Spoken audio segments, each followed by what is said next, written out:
Oh my gosh, look what I found. I found a rare colorless turtle. Oh my gosh, look, there's another one. Oh my gosh, it's a turtle. It's a colorless turtle too, and it's totally not printed. Oh my god.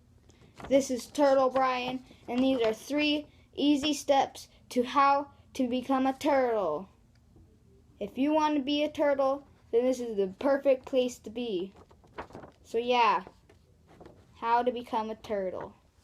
Step number 1, you have to draw the turtle you want to be. So I'm going to go draw the turtle I want to be. So, okay, step number 1. As you can see, this is the turtle I want to be. I don't know what it's called, but this is the turtle I want to be. So, go ahead and take a moment to draw your turtle, and I'll be on to step 2, to be closer to become a turtle. Step number 2.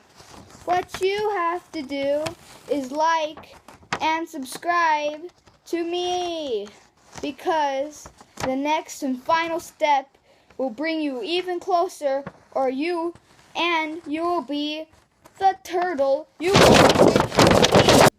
Congratulations! You made it to the 3rd and final step to become a turtle. Now the 3rd and final step is to think about why you even clicked on this video, because there is no way you can become a turtle. So just think about that, and think about how much time you just wasted. So yeah, I hope you enjoyed this video, and just think about that. Just think about that. I'm sorry you can't become a turtle. You can't.